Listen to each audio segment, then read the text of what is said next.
Empire.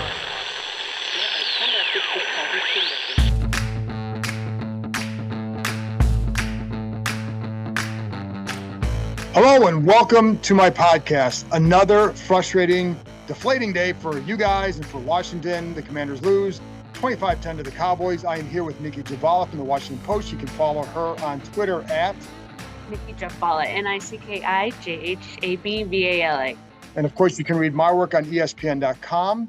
And don't forget about another, unfortunately for you guys, another Therapy Tuesday with Bram Weinstein and I, the voice of the Commanders, host on ESPN 630. That's Tuesday night, 7:30, live stream. We're going to dig deeper into some more questions and problems about what's going on here. Nicki, let's start there, big picture, because it's not just about another loss. This is 3 in a row now. Where is this team at? I mean, this does not look good right now. No, and I think the biggest concern to me is they're finding new ways to lose.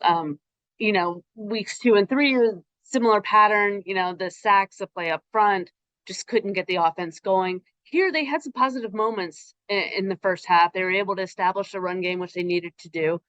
But then they have all these penalties. They can't get out of their own way. I mean, they had 2 of their own interceptions. And again, they talked about getting more takeaways.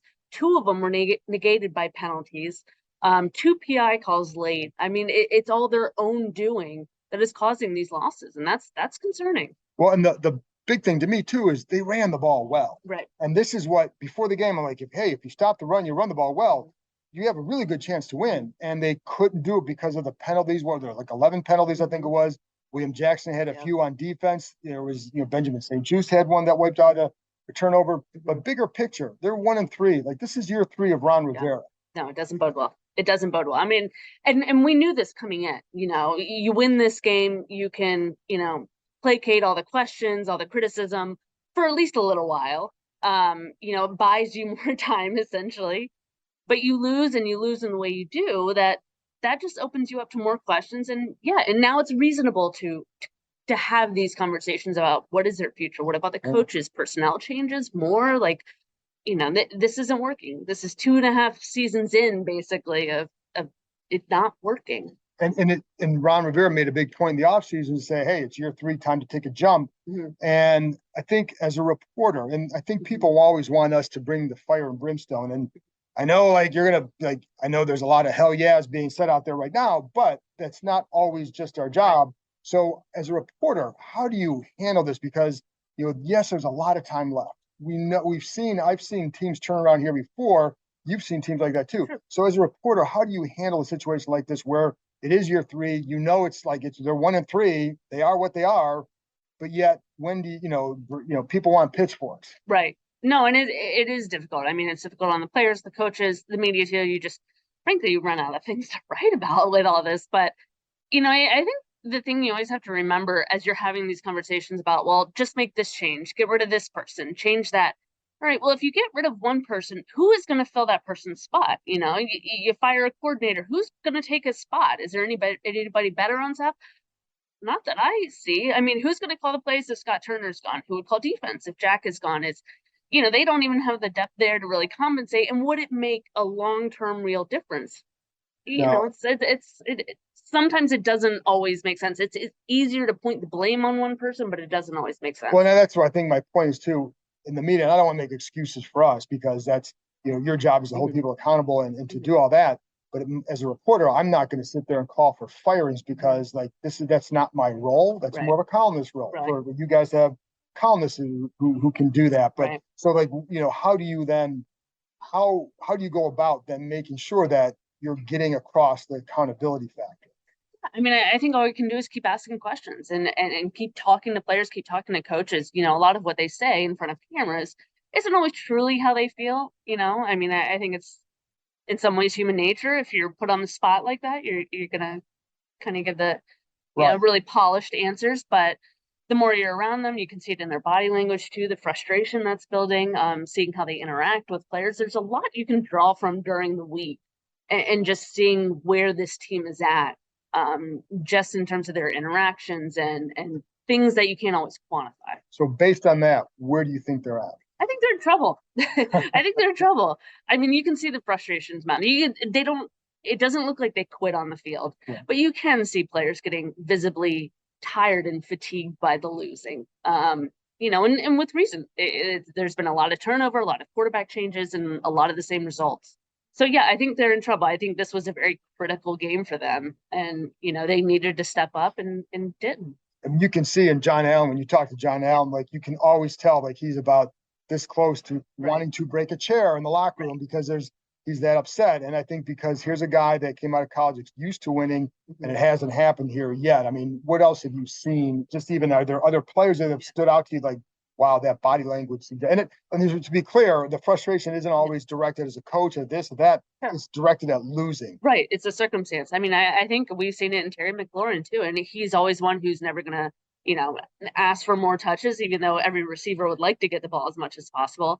He wants the team to win, and he's remained positive and upbeat, but you can still see it in his face. He's sick of losing, and I think every player feels it. You get to this point, you work this hard, it's like, really again. But you see it in the locker room after, guys just sitting at their locker room, just kind of staring, like, seriously again, how does this happen? It takes a toll. The players talk about having hope, and Sam Cosmi said the ship hasn't sunk yet. Mm-hmm. They have to have hope, because if they don't, there's 13 games left. Yeah. It is a colossal collapse if you don't have hope. Where do you think the hope really lies? And I mean, I know, again, it can change. Right. I get tired of saying it can change like that, because like with 13 games left, of course it can. Will it? Can it? That's the question is. And I think my concern today was because of how well they did run the ball, and they couldn't get to the receiver talent. That's what concerned me. And then, and also like the defensive breakdowns, and, William Jackson, Kenneth Fuller, they've got to play better in the corner. I think they need to make some adjustments. I mean, it's hard in season. You say you want different personnel in there. Well, who's on the bench? And if not them, who are you going to get that can immediately step in and contribute immediately and play well immediately?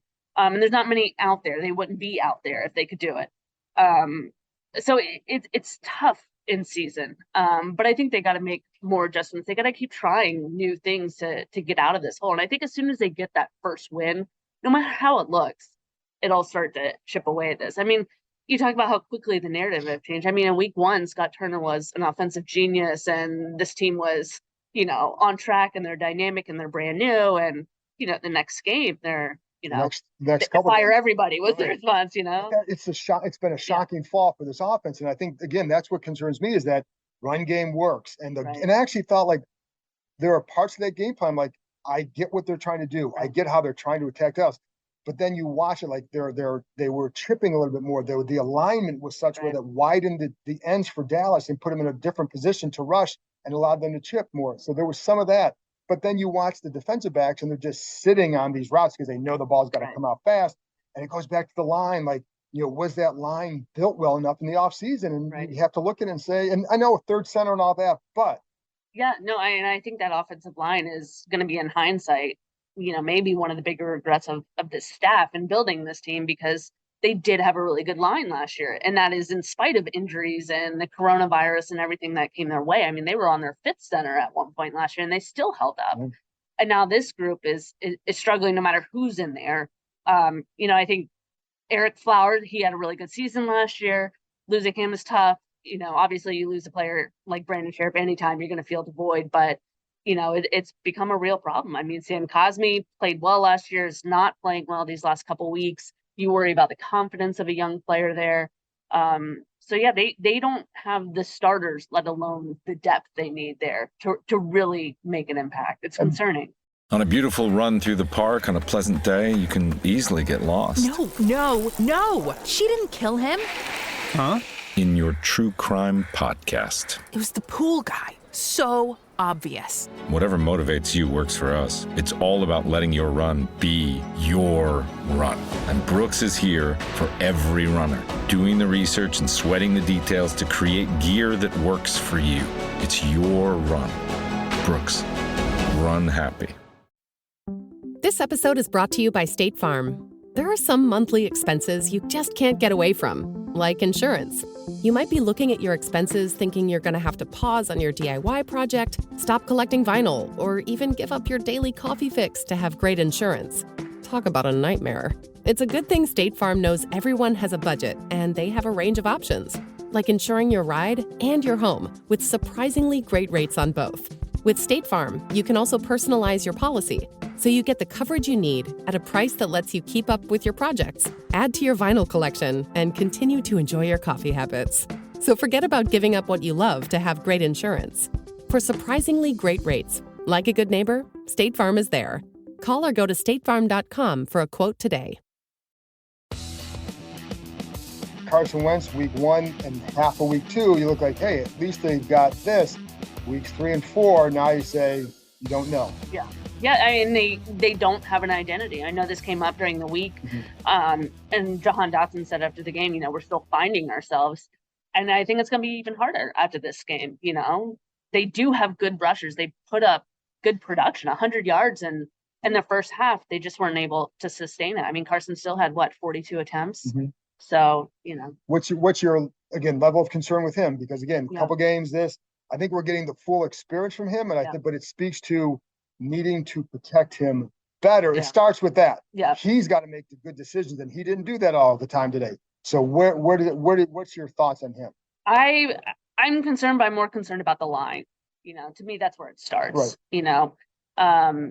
In protecting him. I mean, each game, I'm like, oh my God, he's gonna be so sore going home. But it starts there. He needs more time behind the pocket. Yes, he needs to clean up mistakes and get the ball out quicker, but it starts there with the line. Until they can protect him, they're not going to go anywhere, be it with the pass game or the run game. Right. And I think, Mike, again, going back to what we saw today, there are a couple of times where Trayvon Diggs is sitting on a route, and he's just 8 yards off. All you off coverage people, he's 8 yards off, but he's sitting on the route. That's why you play that coverage, so you can sit and watch and drive. So I'm thinking, okay, that's a great chance for a double move. But he doesn't have time. No, he has no time back there. And they've tried to find ways to get him more time, and it's unsustainable. I wish they had kind of stuck with the run a little bit more, even in the tougher times, but they get behind with the penalties, and then again you're playing catch up. So it's it's like they close one leak and another one springs. It's tough like that. Defensively, I mean, I felt like they took a step last week, despite some of those big plays, but those big plays kill them. And then, so what did you see today? I thought they were pretty good, especially in the early going. They let Ezekiel Elliott get away with that 31-yard catch and run. There was a missed tackle on that play, but then they come back and they have to stop on third down, stop them again on third down. So they, spared a couple touchdowns there and settled for field goals. But those mistakes, if it's not giving up big plays, it's creating your own big plays for the Cowboys with those penalties. I mean, those 2 PI calls were costly. And then you have the 30-yard touchdown where I think William Jackson said he thought he had help over the top and he wasn't quite there. But, it's just, again, it's them getting in their own way.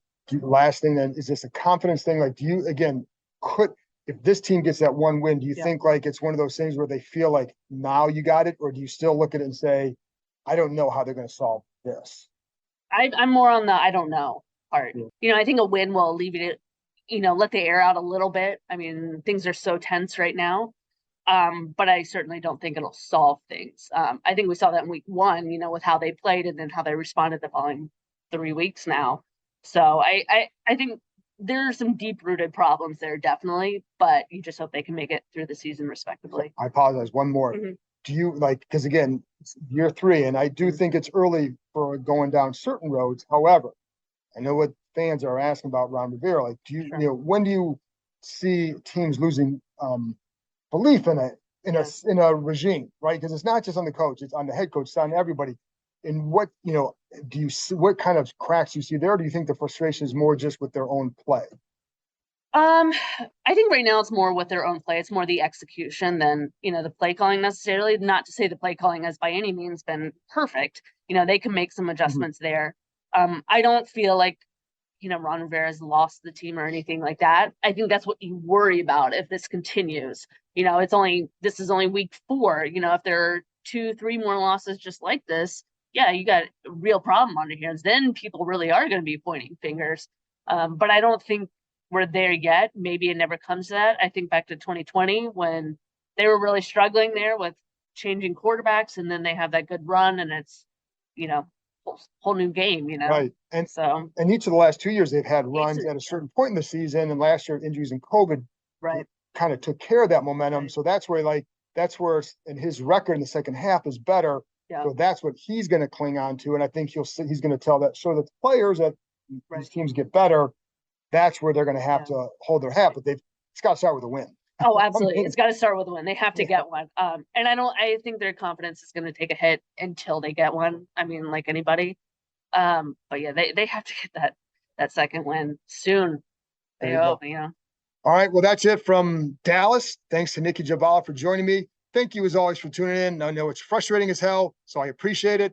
Again, I'll be back on Tuesday night, 7:30 Eastern Time with Bram Weinstein, Voice of the Commanders, Therapy Tuesday. That line should be long, but I also know your frustration level, and sometimes you want to skip therapy, but tune in anyway because I think you'll learn something.